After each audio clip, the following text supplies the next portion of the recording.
Welcome children. Today we are going to study another application of Gauss law. What is the electric field due to a uniformly charged spherical shell? Let us consider a spherical shell of radius r. This is a shell actually.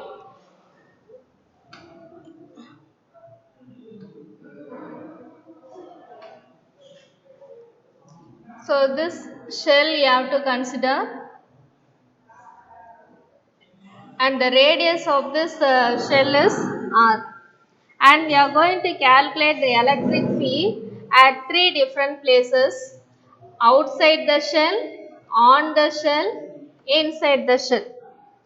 Let us take the first case at a point outside the shell whose radius is greater than r. So let us consider a circle whose radius is small r. So you are going to calculate the electric field at a distance r from the center of the shell. So we know the electric field acts outwards if the charge is positive. If the charge is positive, the electric field acts outwards. Here it is a charged shell, so the charges are spread on the surface. It acts outwards. If the charge is negative, then the electric field acts inwards.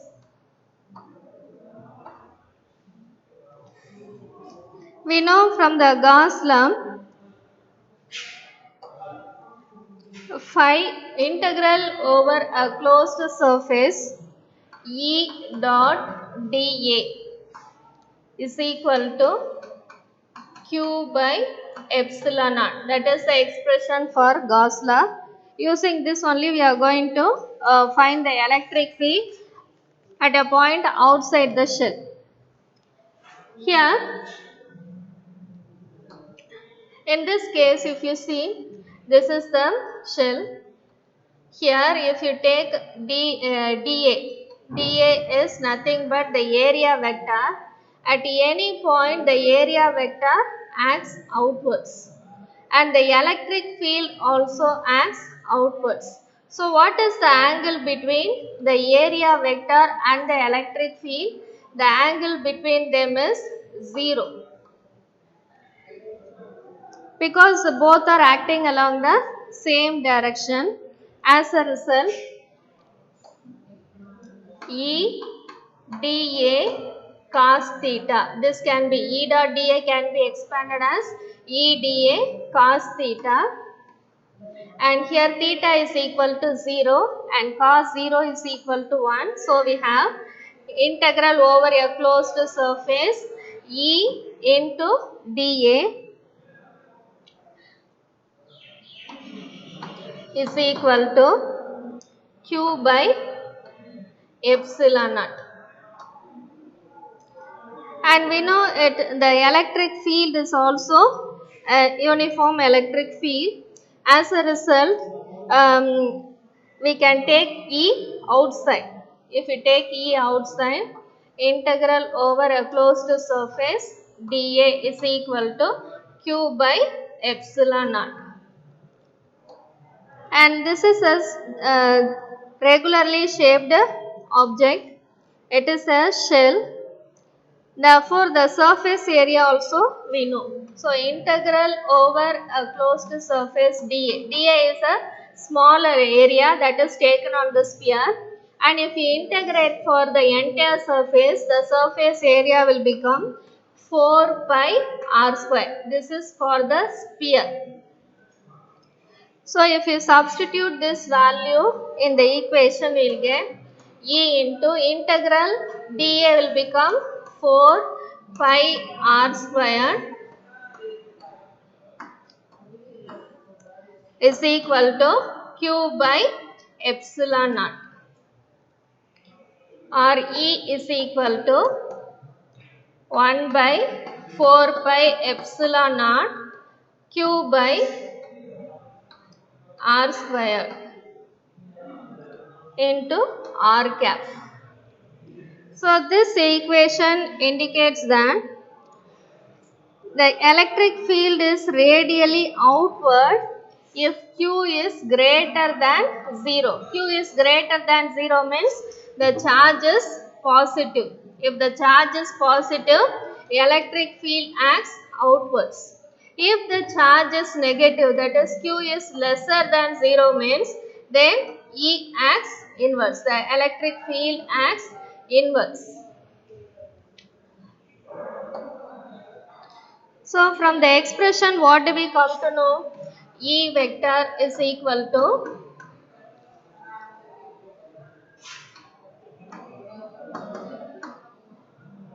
1 by 4 by epsilon naught q by r squared into r cap. Do you remember this equation? This is the equation for a point charge. If a point charge is there at a distance r, the electric field at the point P is also equivalent to q by 4 by epsilon naught r square, and this equation is for the electric field on the surface of the sphere. It shows that the electric field at a point outside the shell will be the same as if the entire charge Q is concentrated at the center of the spherical shell. This is just a comparison. Now let us go to the next case. On the surface of the shell, what will be the electric field?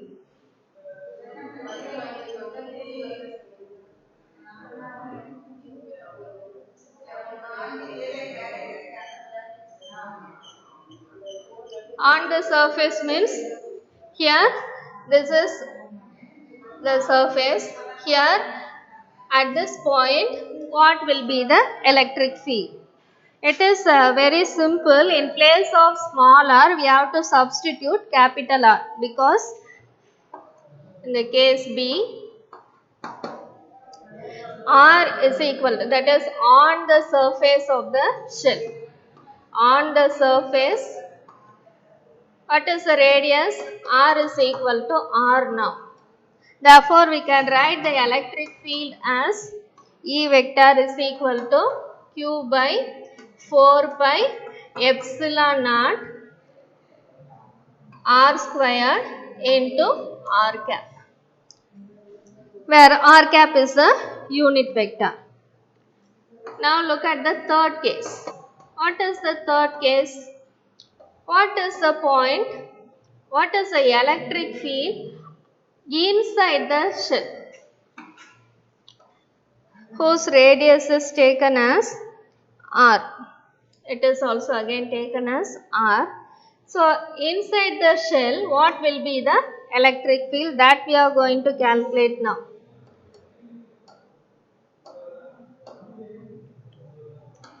Inside the shell.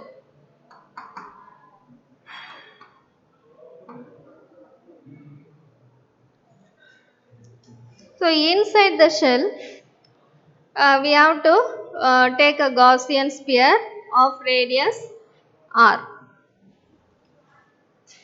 So here inside the shell, we are taking a sphere whose radius is R.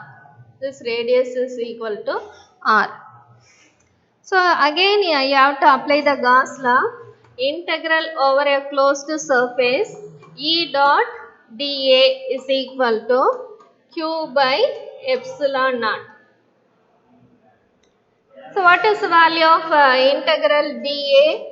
We know it is a sphere, so it is 4 pi. Here the radius is R, therefore 4 pi R square is equal to Q by epsilon naught. But inside the Gaussian surface, here the charges are concentrated on the center. If you consider this sphere, here the charges are concentrated, whether it is a positive charge or negative charge, the charges are concentrated only on the surface of the sphere, but no charges are present inside the sphere. So in this Gaussian sphere, here there is no charge at all. Here the charge is 0. Here the charge is 0. As a result, Q value will become 0. Q is equal to 0. Therefore, we can write this equation as E vector is equal to 0. The electric field is 0. So the electric field due to the uniformly charged spherical shell is 0 at all points inside the shell. So if you plot a graph between electric field and the radial distance. Here if you see this graph, along the x-axis we are taking the distance and along the y-axis we are taking the electric field. In this graph we come to know that inside the shell, that is the radius of the shell is capital R. Inside the shell there is no electric field, which is given as E is equal to 0. And after that the electric field starts decreasing with respect to distance, because we know electric field is inversely proportional to distance. As a result, if the distance increases, what happens? The electric field magnitude also decreases. Where its value is maximum? At the surface of the shell, the electric field is maximum. So this graph indicates the electric field inside, outside, on the surface and outside the shell. The next topic is electrostatics of conductors and dielectrics.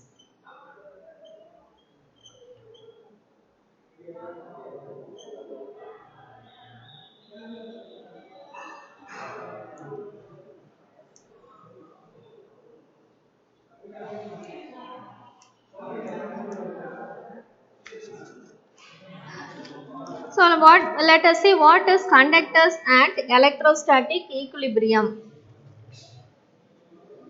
Conductors and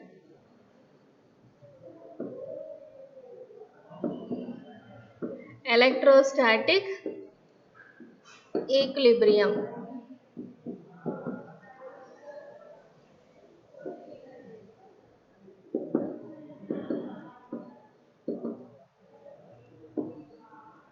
What do you mean by actually electrostatic equilibrium? It means that if you take a conductor, we know it consists of numerous number of charges and they are acting in different directions. They orient themselves in different directions.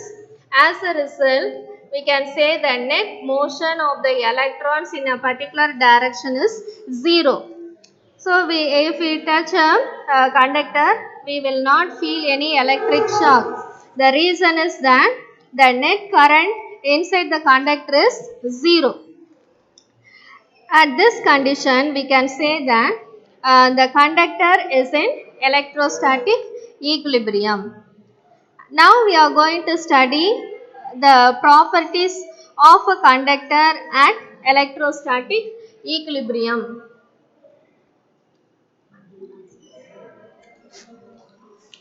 Now we will go to the properties. What are the properties? The first one is the electric field is 0 everywhere inside the conductor. Inside the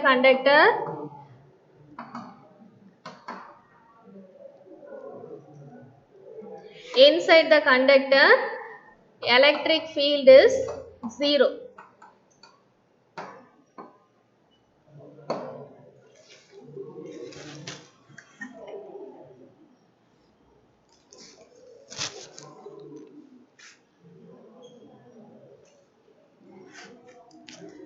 So this is an experimental fact. Now only we studied under the Gauss law application. Inside the sphere the electric field is 0. So if it is not 0, what will happen? If the electric field is not 0, there will be a force on the mobile charge carriers due to this electric field, because we know E is equal to F by Q. So if there is electric field inside the conductor, there will be a force, and as a result there will be a net motion of the mobile charges, which contradicts the conductors being in electrostatic equilibrium. So we cannot say that the conductor is in electrostatic equilibrium if this happens. That's why we are telling that the electric field is zero everywhere inside the conductor. For that, we can uh, give an example also.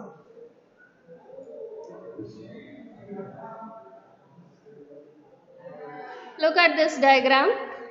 If you keep a conductor in an external electric field, what will happen? If you keep a conductor in an external electric field, so this is the external electric field. What will happen here? Before the electric field is applied, the positive charges and negative charges are randomly oriented. But if an electric field is applied, what happens? This positive and negative charges.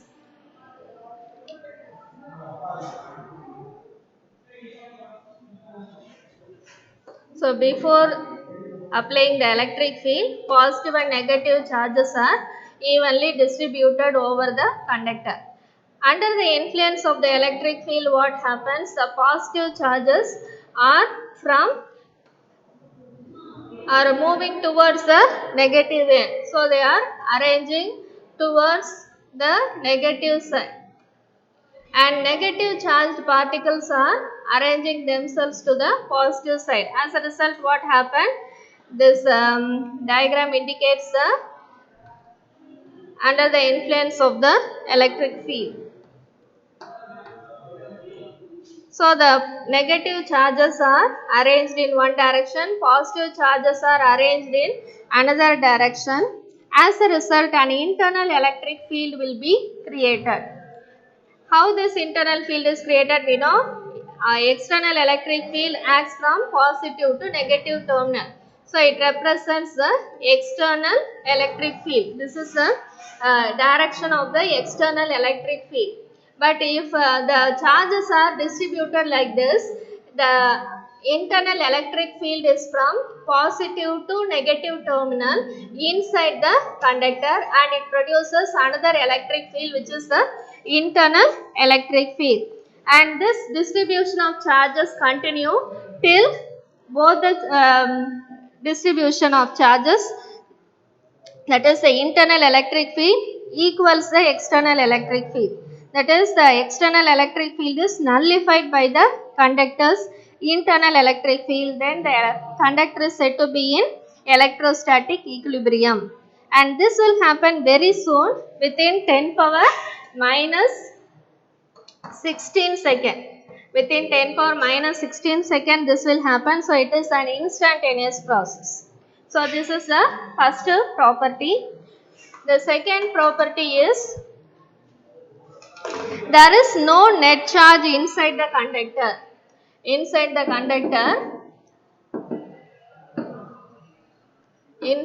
conductor, net charge is equal to 0. So how will you prove this? We can prove this by using Gauss law. Let us take an arbitrary closed surface, an uneven shaped surface, and we are taking a Gaussian surface inside the conductor. Gaussian surface is an imaginary surface and it is drawn inside the conductor. So it is very close to the surface of the conductor, and we know electric field inside the conductor is, here the electric field is equal to 0. From the first property we studied that. Therefore, if E is equal to 0, flux is also, electric flux is also equal to 0 over this Gaussian surface. So this is a Gaussian surface. Flux is also 0. So this implies that there is no net charge inside the conductor. Even if some charges are introduced inside the conductor, quickly they will come to the surface of the conductor. So this is the second property. And the third property is the electric field outside the conductor is perpendicular to the surface of the conductor and has a magnitude of sigma by epsilon naught, where sigma is the surface charge density.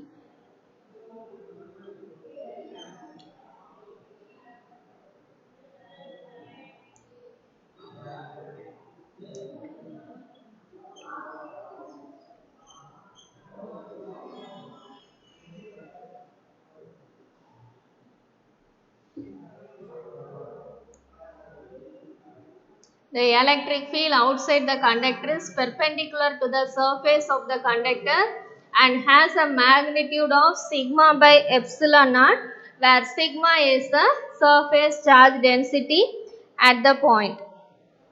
If the electric field has components parallel to the surface,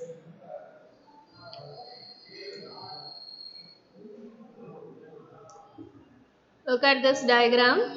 If a electric field has components parallel to the surface, what will happen? Free electrons on the surface of the conductor would experience acceleration. So if it has a component along the direction of the conductor, it would experience acceleration, which shows that it is not in equilibrium.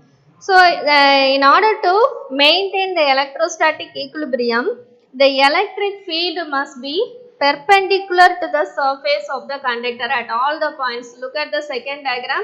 At all the points, the electric field, that is, if you draw a normal, if it is a curved surface, at this point the electric field is in this direction. At this point, it is slightly curved, because if you draw a normal, this represents the direction of the electric field. And here also the direction of the electric field is like this. And here it is like this. So it shows that the electric field is always normal to the direction of the surface. So we now prove that the electric field has magnitude sigma by epsilon naught just outside the conductor surface. In order to explain that, consider a small cylindrical Gaussian surface. So let us take an arbitrary closed surface. In this surface, we are taking a cylindrical, this is a cylindrical Gaussian surface. Here, if you take a surface like this, we are drawing a cylindrical Gaussian surface. You have to consider that the inner portion of the cylinder is within the conductor itself. We are considering the portion that is outside the surface. One half of the cylinder is embedded inside the conductor, that is, the another half is inside the conductor. Now, electric field is normal to the surface of the conductor. At any point, the electric field acts outwards. So, due to the curved portion of the cylinder, the electric field acts outwards. So, if it is the surface, the electric field acts outwards. The curved part of the cylinder has zero electric flux. Also, inside the conductor, we know the electric field is 0. Hence, the bottom flat part of the Gaussian surface has no electric flux. So, this portion also will not contribute any flux, and this curved portion of the cylinder also will not contribute any electric flux. Therefore, the top flat portion, this surface alone will contribute the electric flux. So, the electric field is parallel to the area vector. So here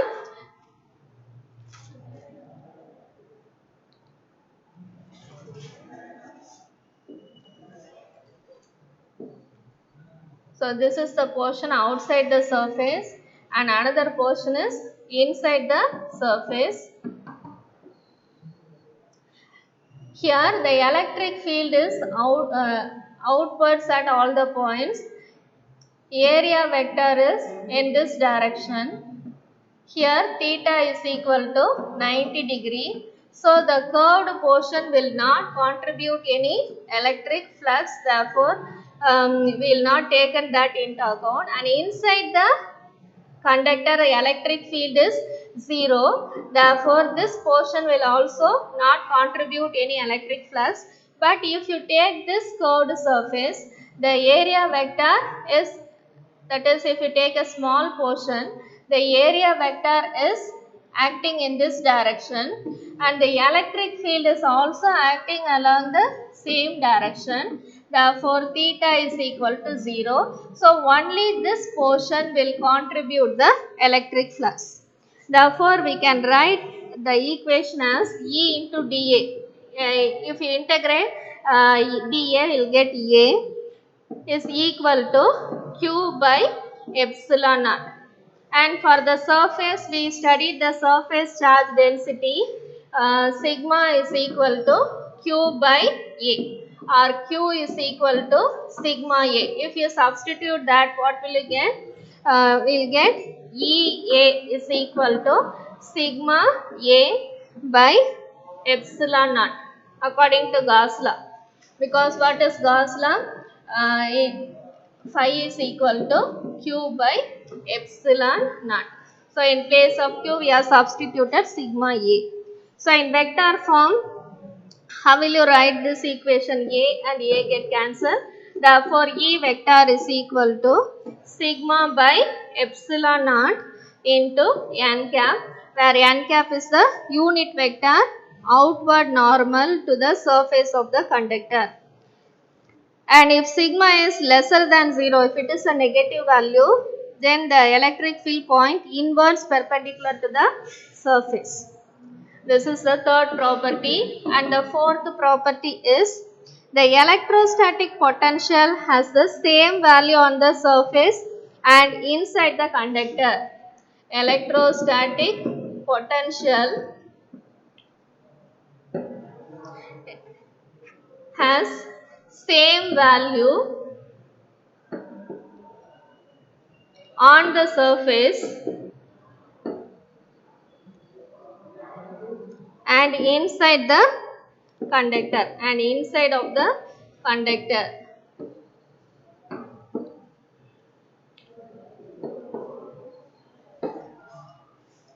So we know that the conductor has no parallel electric component.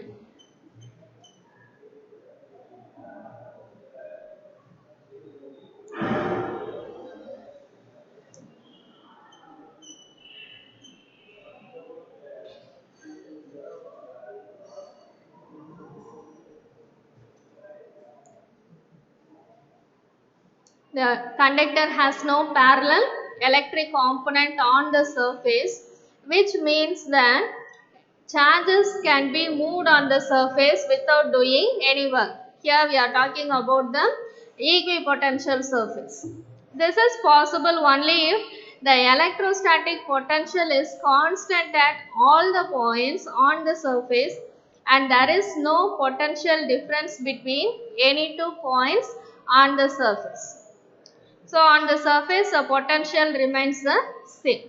Similarly, since the electric field is 0 inside the conductor, the potential is the same as the surface of the conductor. Thus, at electrostatic equilibrium, the conductor is always at equipotential. That is, if you draw a graph between distance and potential, then this is the radius of the sphere if it is r. We know the electric field inside the conductor is 0. Electric field is equal to 0. But if you consider the potential remains constant inside and on the surface of the sphere. and then it radially decreasing with respect to the distance. So the potential is having the same value on the surface and inside of the conductor. Thank you, children. Welcome, children. Today we are going to do some problems in the first lesson. Let me teach the third problem in page number 77. In page number 77, third problem, I'll read out the problem. 5 identical charges.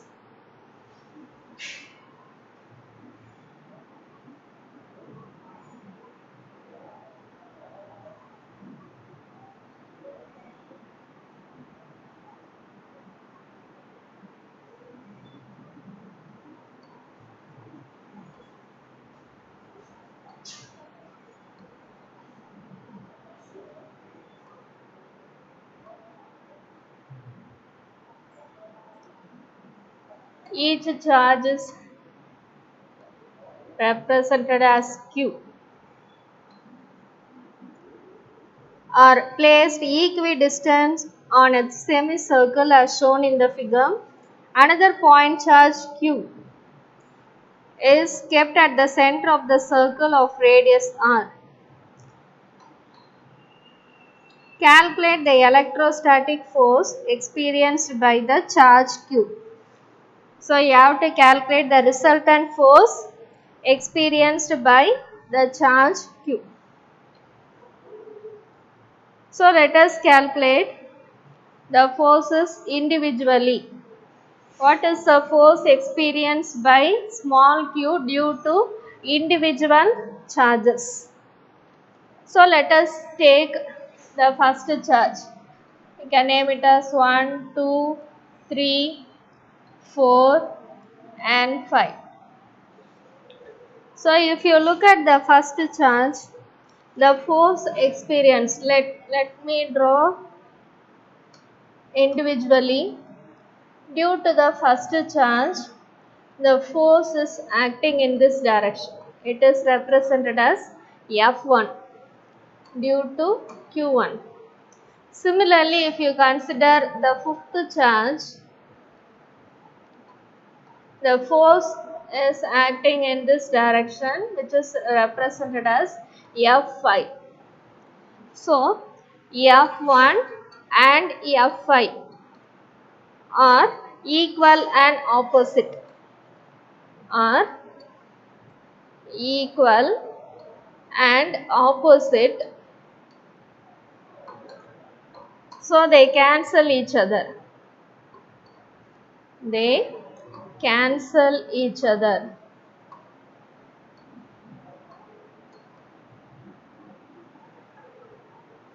So look at the second charge and the fourth charge.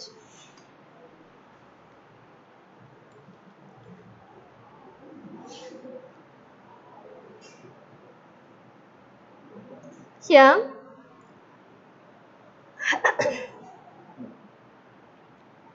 Q2, Q2 and Q4 are resolved into two components because they are making force like this, that is the direction of forces are acting like this. So these forces can be resolved into components F2 and F4 are resolved into two components like this.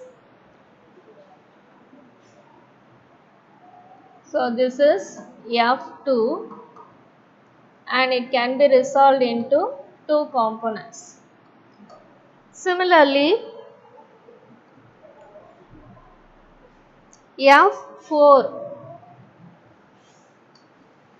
this F4 also resolved into F4 is acting in this direction. It is also resolved into two components. This is F4. Here, this is the horizontal component. Therefore, this is F2 cos theta, this is F2 sin theta, this is F4 cos theta, and this is F2 sin theta. So, at this particular charge Q,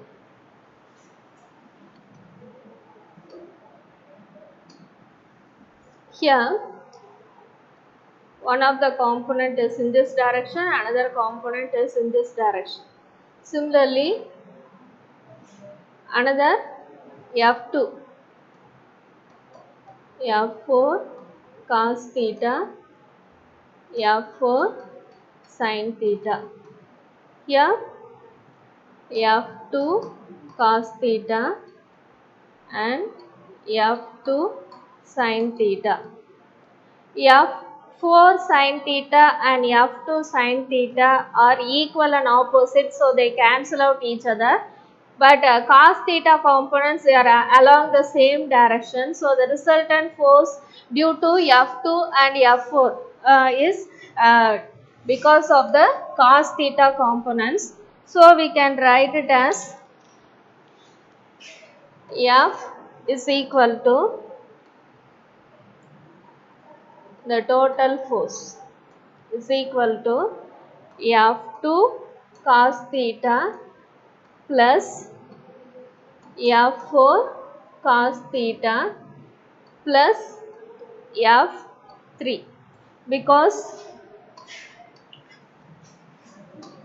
due to the third component the force F3 is acting here. So, all these three, F3, F4 cos theta and F2 cos theta are along the same direction. So, if you add these three forces, then we will calculate the resultant force. Because F1 and F2, they cancel out each other. F3 along the same direction, it cannot be resolved. As a result, F2 and F4 alone is resolved into their components. Therefore, F total is equal to F2 cos theta plus F4 cos theta plus F3 is equal to, what is the formula for force? According to Coulomb's law, 1 by 4 pi epsilon naught Q1 Q2. Here one of the charge is Q and another charge is small q by r squared into cos theta plus 1 by 4 pi epsilon naught q by r squared into cos theta plus F3. F3 is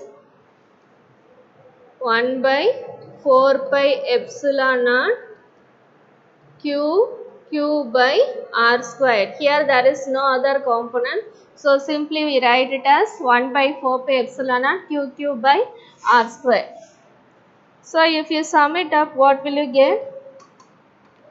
q by 4 pi epsilon naught r squared. This is common for all the three terms. Take it outside. Cos theta plus cos theta plus 1 into I cap. I cap represents, it is along the positive x-axis. It is an unit vector. Now, approximately this angle is 45 degree. This angle is 45 degree. Therefore, we can take this theta as 45 degree.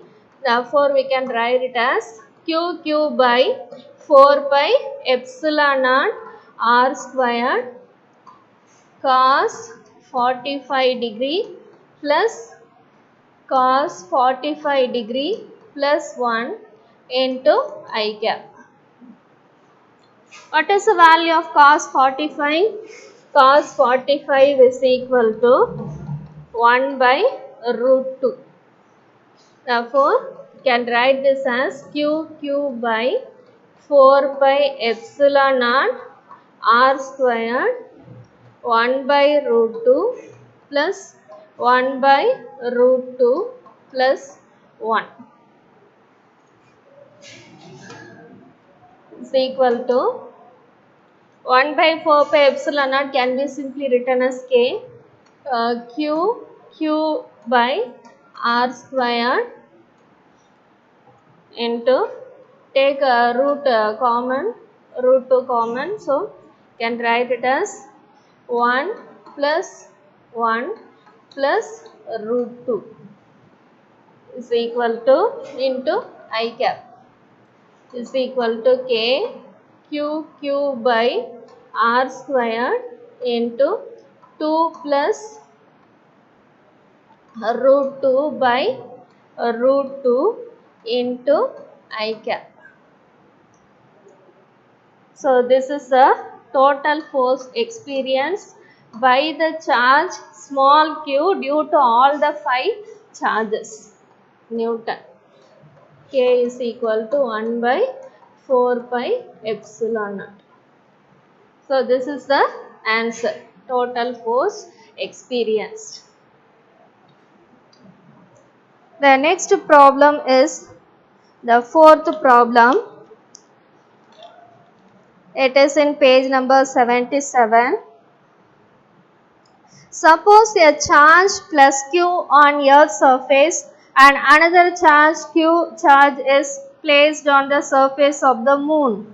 Calculate the value of q required to balance the gravitational attraction between Earth and the moon. Suppose the distance between moon and the Earth is halved, would the charge q change? Mass of the Earth and mass of the moon are given. It is the fourth problem. The data given is mass of Earth is 5.9 into 10 power 24 kilogram and mass of moon is 7.9 into 10 power 22 kilogram. So what you are supposed to ask? You are asked to calculate the value of q required to balance the gravitational attraction. So I'll take the Coulomb's law. F is equal to k q1 q2 by r square, and we also know F is equal to, according to Newton's law of gravitation, G m e m by r square.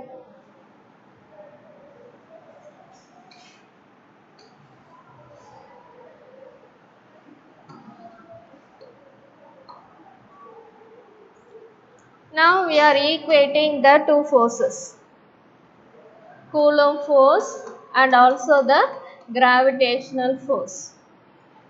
K q1 q2 by r squared is equal to G m e m by r square. Here what is given? Both the charges are equal. So we can write it as k q squared by r square is equal to G m e m by r square. R squared and r squared get cancelled. Q squared is equal to G m e m by k.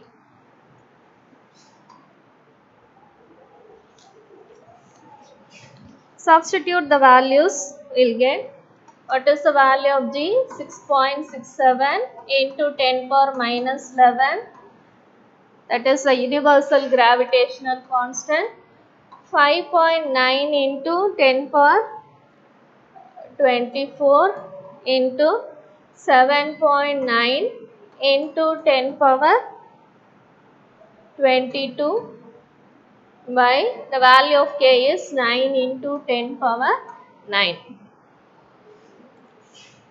is equal to, if you calculate the value, we will get 6.67 into 5.9 into 7.9 into 10 power 26 divided by 9 is equal to 310.888 by 9 into 10 power 26. Therefore, Q squared is equal to 34.54 into 10 power 26. From this value, we will get the value of Q by taking square root. It is 5.87 into 10 power 13 Coulomb.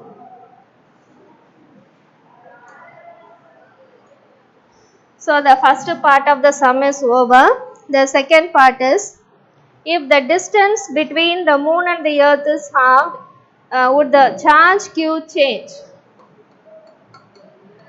We know that the Q value is independent of distance.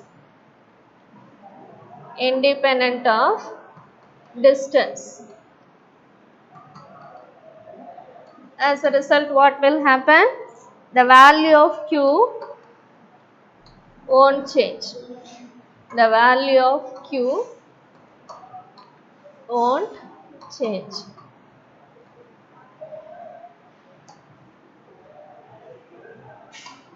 Let me do the first problem, which is a simple problem.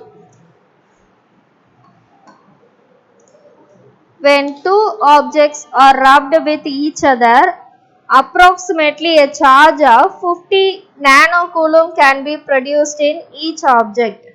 Calculate the number of electrons that must be transferred to produce this charge. What is given? The data given is Q is equal to 50 nanocoulomb. Nanocoulomb is nothing but 50 into 10 power minus 9 coulomb.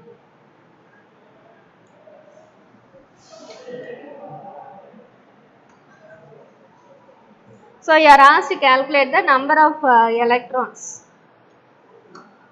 How will you calculate that? You know, from the quantization of charges, Q is equal to NE, where N is equal to Q by E. What is the value of Q? 50 into 10 power minus 9. And what's the value of E? 1.6 into 10 power minus 19.